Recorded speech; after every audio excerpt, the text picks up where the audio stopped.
Nagbabala si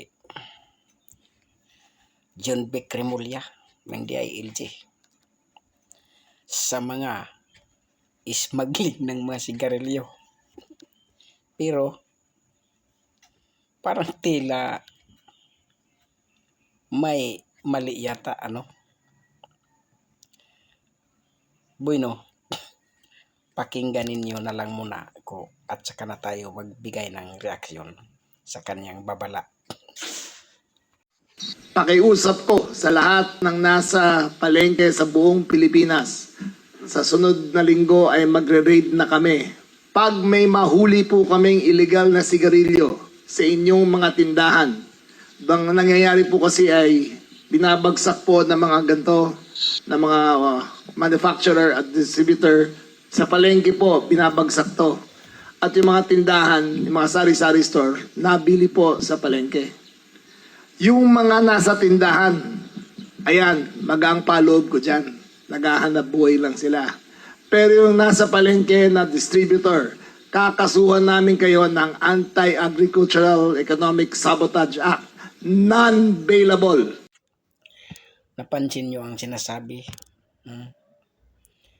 ni John Vic Remulla.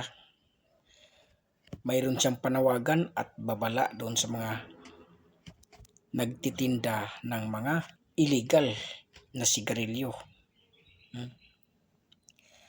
At ang sabi niya, magre-raid sila sa mga palengke. Ikaw ba halimbawa maririnig mo na yon na magre-raid pala sila sa palengke at mayroon kang itinitinda nga sigarilyo na illegal, anong gagawin mo? Siyempre itago mo na yon, di ba? Kasi sinabi na ni John Vic Remulla, di ba? Naririnig na, di ba? Napanood mo na sa TV. Kaya sa YouTube, di ba? Ang kanyang sinasabi, bawa ako, mag-read. Tago ko na yung aking sigarilyo na illegal.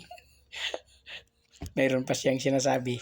Pakinggan ba natin? Ngayon pa lang, itago nyo na yan, itap nyo na yan. Ako di wala akong pakialam. May isang linggo kayo para gawin kung kailangan nyo gawin. Pero pag mag-umpisa kami, hindi namin kayo titigilan. Mga may-ari ng warehouses o mga... Napansin ninyo? Ang sabi niya sa mga nagtitinda ng illegal na sigarilyo, itago daw ninyo yan o kaya itapon na lang. Anong nangyari? Ipatago mo o ipatapon mo tapos mag-read kayo. Sinasabi mo pa na magre-read kayo. Nanawagan ka pa. Natural. Naghahanda na yung mga tao, yung mga nagtitinda, di ba? O yung mga sindikato nga nagtitinda ng sigarilyo. Maghahanda na yun, natural. Hindi muna tayo magbinta ngayon dahil magre-read daw ang DILG, magre-read. Baka mahuli tayo. Pero dapat, sa totoo lang, kung mag-read ka, ng isang illegal, halimbawa ng pasugalan o ng kagaya ngayon na magre-read daw sila ng mga illegal na mga sigarilyo, di ba hindi mo na dapat i-announce yun na magre-read ka sa lugar na yun? Di pa sorpresa dapat yun para mahuhuli mo? Pero hindi sa amin kasi di ba sa amin sa probinsya mayroong sabong. Alam mo ang ginawa ng pulis?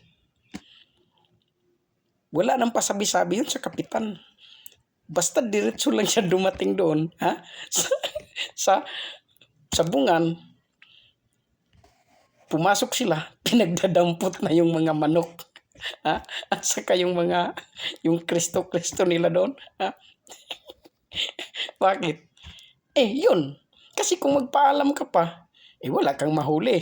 Diba? Wala nang sabong. Ang matatan doon ay sinurpresa nila. Di sila nagpaalam. Di nahuli yung mga nagsasabong. Kaya ikaw, John Vic, paano mahuhuli?